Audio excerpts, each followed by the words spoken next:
За сайн байцгаана уу. Ингээд ээжээ Яриука суугатаа дахин бичлэг хийж эхлэхээр боллоо.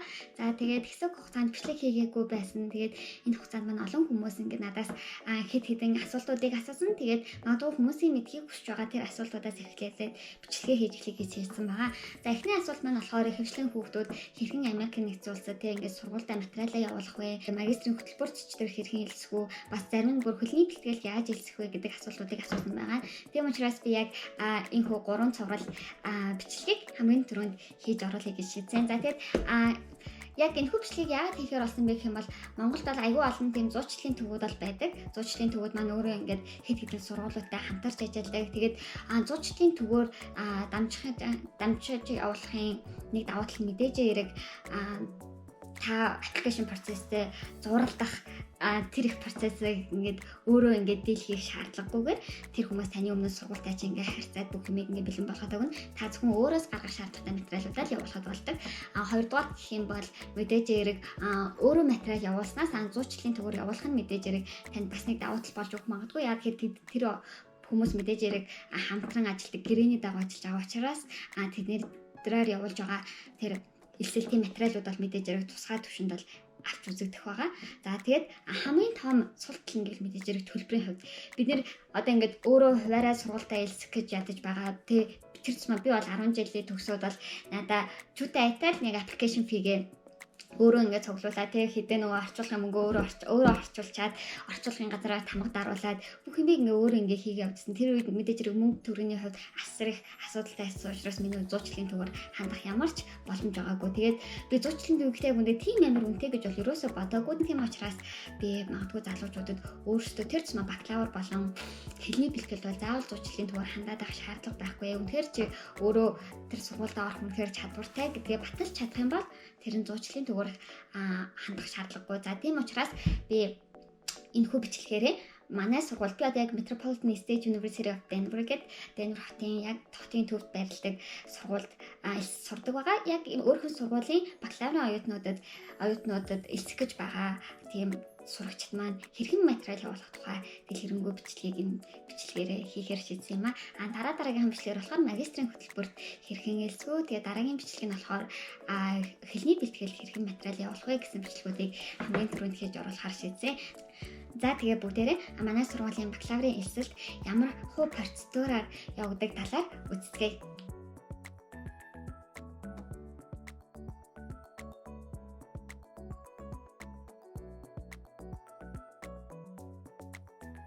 Undergraduate students гэдгийг сонгоод орцгоо.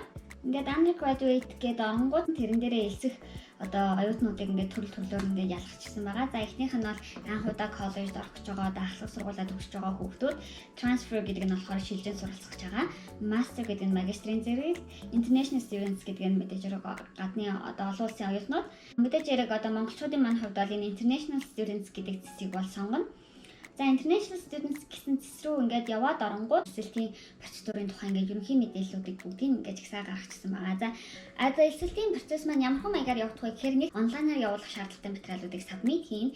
Тэгээд тэрнээс гадна энэ хоёр дахь submit гэдэг нь болохоор одоо онлайнаар явуулж байгаа материалаас гадна одоо дүнгийн хуулаг, одоо сургуулийн гэрчилгээ битээр нь оргоор нь явуулах хэрэгтэй байгаа. Тэрийг бол submit гэж хэлж байгаа. За тэгээд 3 дахь нь admit гэдэг нь болохоор элсэлтийн албан шийдвэрийг гарсны дараа ингээд admission process ерөнхийдөө дуусчихна гэсэн үг.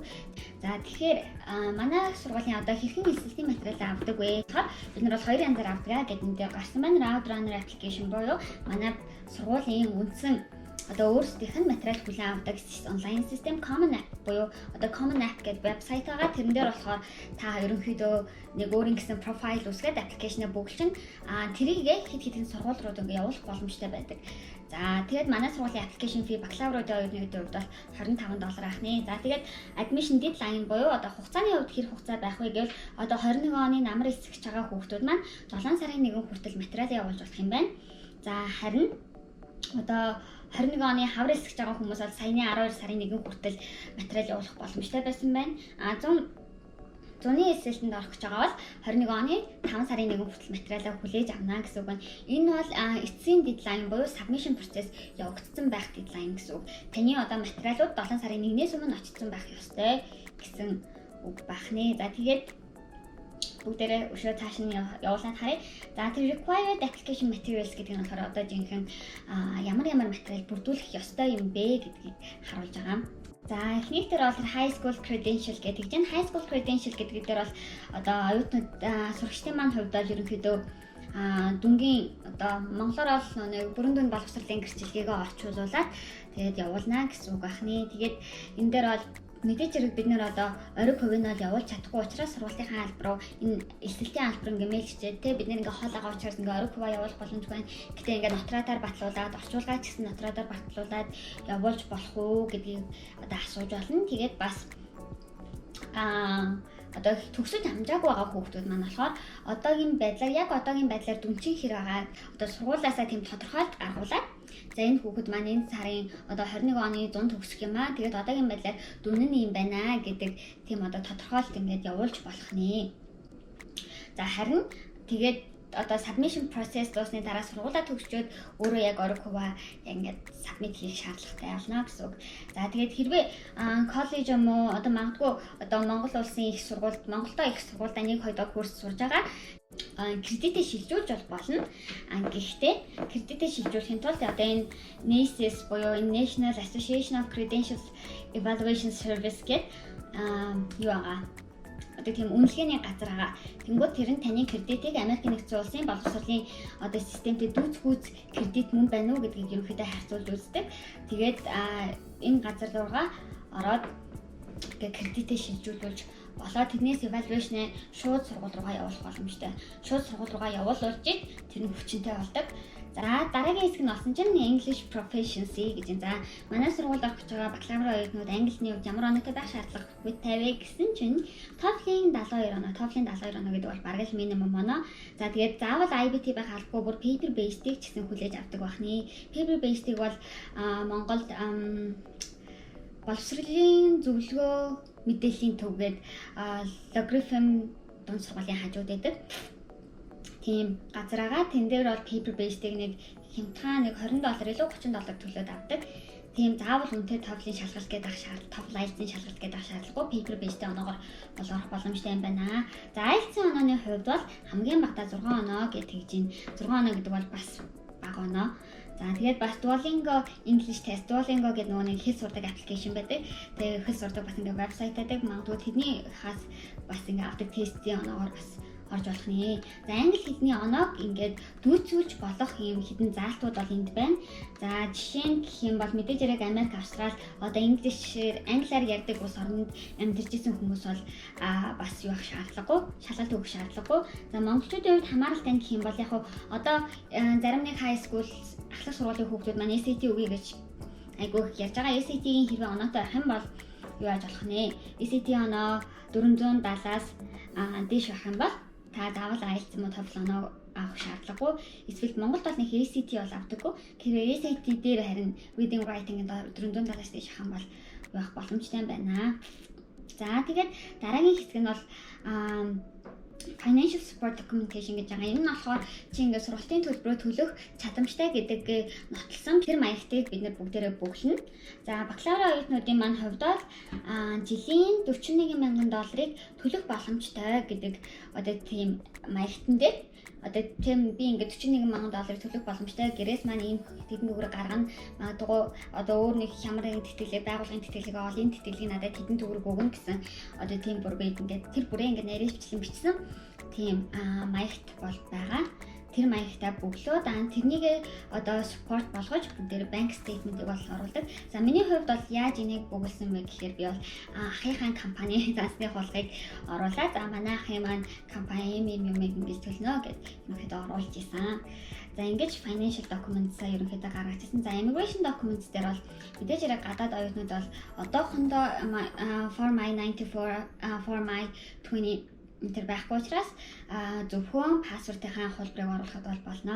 За ингээд доор нь бас submit хийх мэдээллүүд байна. За зарим нэг материалуудыг бол сургуулийн international admission mail руу явуулж болно. Зарим одоо шаардлагатай дүнгийн хуулаг одоо нэг сургуулиас чинь энэ манай сургууль руу явуулж чадсан одоо байх ёстой. Тиймэрхүү одоо дүнгийн хуулаг тэгээ дүнгийн тодорхойлолт гэрчлэгийн энтрийнхаа орчуулга эсвэл одоо нэг evaluation энтрээ бүгдээрээ official transcript or evaluation report гэсэн хэсэг дээр байгаа мэйл хаяг руу одоо шууд ингээ хаяг руу явуулах анхны. За TOEFL IELTS оноо бол мэдээж хэрэг одоо нэг хэсэг IELTS бол ингээд онлайнаар шууд ингээд сургууль руугаа явуулдаг бол байгаагүй. Одоо та нар шалгалтаа өгсөн ч гэсэн өгснөхийн дараа ч гэсэн ингээд онлайн системээр ороод нэг $10 төлж илүү би бол $15 төлсөн. Тэгээ $15 төлөөд шууд тухайн сургууль одоо өөрөө apply хийж байгаа сургууль руу явуулах боломжтой болсон байлээ. За ердөө л энэ материалуудыг бөглөөд энэ материалуудаа бүгдийг сайхан бэлдээд бүгдээрээ submit хийхэд бидний application process дуусна. За тэгээ одоо бүгдээр ямар ч ихлээд application-ыг бөглөөд үзье. За ингээд application за би болохоор энд өмнө нь ерөөхдөө гаргачихсан байсан. За энэ log out хийж байгаа бүгдээрээ дахиад шинээр орцгоё. За одоо ингээ оронгууд бүгд sign up гэдэг дээр та ингээд шинээр одоо эсэлтийн хаягийг нээх чинь гэсэн үг. За тэгээд оронгууд create an application account гэжээд за та өөрийнхөө email address-ийг бичих, нэрээ бичих, овог нэрээ тэг төрсөн өдрөө бичээд ерөнхийдөө ингээд аппликейшн эхлүүлж болох нэ. За би өөртөө аль хэдийн ингээ аппликейшн одоо аккаунт нийцсэн болохоор би ямс өөрхөн одоо NES аккаунтаар орчих юм. Аккаунт нээх бол мэдээж Facebook аккаунт нээж байгаа юм шиг л адилхан аккаунт нээчихнэ. За би энэ bachelor undergraduate буюу тэгээ бакалаврын хэлсэлтийн 2021 онд гэсэн аппликейшнийг эхлүүлж гисэн байгаа. За бүгдээ ийш ороод үзье.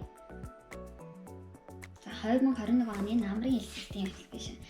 За тэгсэн чинь 19-оос 19-оос дооссны хүмүүс болохоор high school-ийнхаа зөвхөн дүнгийг одоогийн байдлаар оруулж болно. Тэгээ одоогийн байдлаар дүнгийн тодорхойлолтоо бас ингээ скан хийгээд PDF хувилбараар оруулж болно гэсэн байна. За тэгээд энэ доотлол нь бол application deadline нод байна. Манай Unity-ийн хувьд болохоор олон улсын оюутнуудын хувьд намрын хэлсэлт маань 6 сарын 1 хүртэл материал авна гэсэн байна. За personal гэдэг дээр бол яг хувийн мэдээллүүдээ ерөнхийдөө бичиж явчихна. Та ингээл овог нэрээ, гэрийн хаягаа, одоо email хаягаа, утасны дугаараа, тэгээд одоо иргэншлээ гэх мэт яг л өөрийнхөө хувийн мэдээллүүдийг явуулаад оруулна. За дараагийн хэсэг нь болохоор энэ MSU Denver plan. За ерөнхийдөө Denver одоо сургуулийн планыг бол оруулах гэж байна. За эхний асуулт маань одоо high school-ээ ерөнхийдөө төгсгөө гэсэн байна. Төгсгөө гэдэг дээр мэдээж хэрэг одоо төгснөө л гэж хариулна. Төгсчихсөн бол бас адилхан yes гэж хариулна. За тэгээд have you за өөр ямар нэгэн коллежд явж ирсэн үү? Тийм бол тийм үгүй бол үгүй. За Монголд одоо их сургууль сурч ирсэн бол бас тэрийгээ бас оруулж өгнө. За MSU University ямар нэгэн байдлаар сурч ирсэн үү? Үгүй. Аль хэлсэлтэнд аль хэлсэлтэнд орохоор төлөвлөж байна вэ гэсэн байна. Энд бол хэдүүлээ 21 оны намар гэж сонгоё. За тэгээд degree гэдэг дээр бол бакалаврын degree сонгоно. За тэгээд area of study гэдэг маань одоо мэргэжлийн талаар ерөнхийдөө асууж байгаа. Сургууль бол тэгэл бүх л төрлийн мэргэжил бол байгаа. За тэгээд энэ доотлох нь болохоор гэр бүлийн талаар асуудал байна. Ингээд аав ээж нь ингээд их сургууль төгснө үү, төгсөөгүй юу? За энэ мэтчлийн ерөнхий одоо ингээд асуултууд яваад орж байна. За дараагийн хэсэг нь болохоор academic history буюу одоо сургуулийнхаа дүнгийн хуулгуудыг бол ерөнхийдөө оруулна. Энэ дээр бол яг төгсөх гэж байгаа ахлах сургуулийнхаа тухай мэдээлэл оруулаарай. Тэрнээс одоо өмнөх мэдээлэл бол шаардлагагүй. За тэгэхээр төгсөх гэж байгаа ахлах сургуулаа хэдүүлээ оруулаад орцгойд added institution гэдэг дээр дараад орчин. За одоо институшн дээр нь одоо ингээд нэрийг хань. За би ингээ Mongolia гэж бичсэн чи хэд хэдэн монгол сургуулиуд бол харагдчихлээ. За ихэнх нь ингээ хувийн сургуулиуд ерөнхийдөө харагдчихсан. За ингээд хэрвээ нэр нь байхгүй бол та ингээд зүгээр өөрхөн сургуулийн ингээд high school-ийн сургууль, ахлах сургуулийн нэрийг бичиж. За би бол байгаль их ахлах сургуулийг төгссөн. За тэгээд энэ нэр маань олоогүй тохиолдолд энэ CEB гэдэг код дээр нь бүгдээрээ тэг гэж бичээрэй гэдэг дааварга учраас тэрийг бичээд орчин. За тэгээд сургуулийн хаяг гинэ тэр бол угаасаа ойлгомжтой Монгол Улаанбаатар. За тэгээд хизээнээс хэдэн хугацаанд ингээд сурж байгаа вэ? Тэгээд дараагийн асуулт нь болохоор хизээ төгсөх вэ гэж байгаа.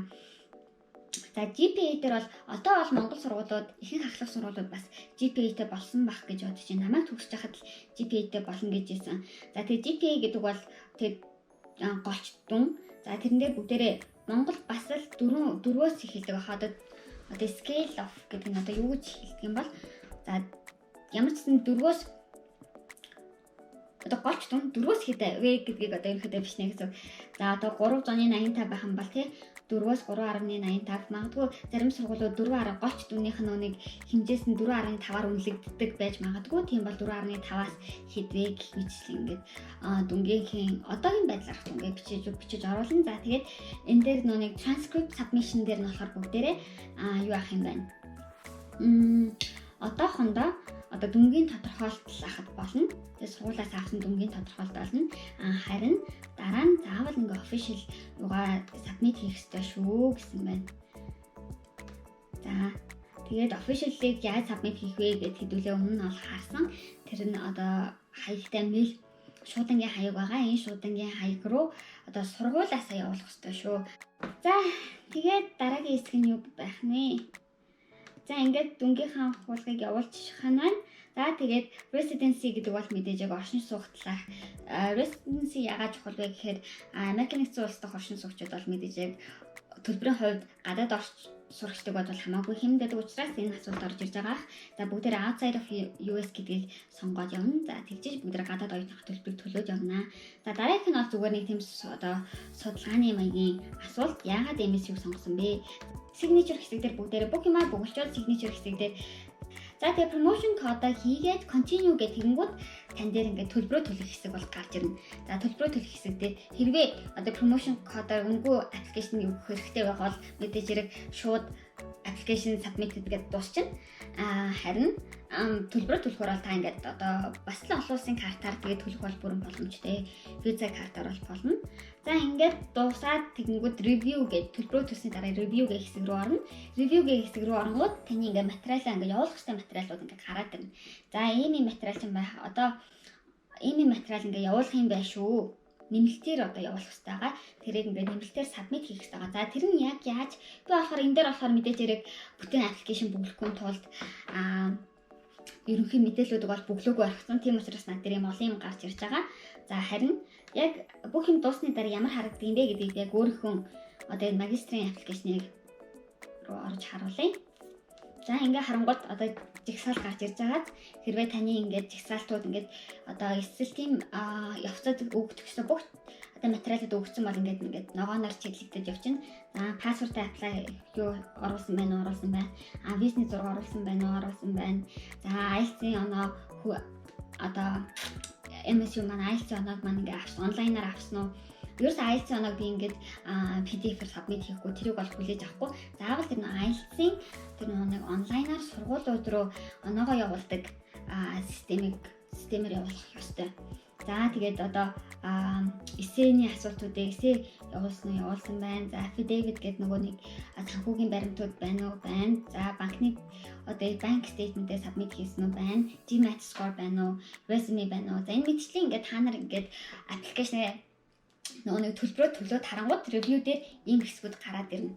За тэгэл тэрэн дээр та нар ингээд хийх бүрдүүлэх хэрэгтэй бүх юм өөр бүрдүүлээд одоо магадгүй бичих хэрэгтэй center ах юм бол бичээд тэгэл болно гэсэн үг. Ингээд ерөөхдөө submission process дуусаад тэгээд та нарыг сайхан эсэлтийн хаалтнаас хариугаа хүлээгээд сууж байна. За тэгээд та бүхэн маань энэ бичлэг таалагдсан байх гэж бодож байна. Тэгээд энэ бол зөвхөн манай сургуулийн ерөөхдөө application process байгаа. Ер нь ихэнх сургууль яг л ийм маягаар авч байгаа. Магадгүй зарим нэг зүйл жоохон өөр байна. Одоо эсэний асуултууд ч юм уу эсвэл зарим нэг хэсэг нь л өөр байна уу гэхээс үндсэндээ эднэр ингээд болоо. Тийм болохоор та бүхэн өөрөө сонгосон сургууль руугаа ороод яг энэ эсэлтийн албаныхын хэсэг рүү ороод юу бүрдүүлэх гэсэн бүгдийг сайхан бичиж аваад тэгээ аппликейшнээ эхлээд тэгээ өөртөө айл болох удаан цаг хугацаа өгөөд тэгээ аппликейшн дээр бүх юмаа А, Б, Г зөв хийгээд тэгээд одоо submit хийх материалуудаа өөртөө бас ингээ яг цаг гаргаж сайхан бэлдээд тэгээ бүх юмаа submit хийсний дараа бүгд яг болно. Тэгээд ерөнхийдөө ихэнх сургуулиуд яг энэ дараалалаар энэ одоо үе шатлалаар материал авдаг. Тэгээд энэ бичлэг маань та нарт одоо хэрхэн өөрөө сургуультай apply хийх вэ гэсэн аргачлалыг ингээ заахыг хичээлээ. Тэгээд та бүхэнд хэрэг болсон байх гэж найдаж байна. Тэгээд хэрвээ бичлэг таалагдсан бол лайк дараад мөн дараагийн бичлэгүүдийг үзэхэд бол subscribe дараарай. Тэгээд мөн хэрэгтэй нэгэн түгээхээ бүү мартаарай. За тэгээд дараагийн бичлэгээр уулзлаа. Түр баяртай.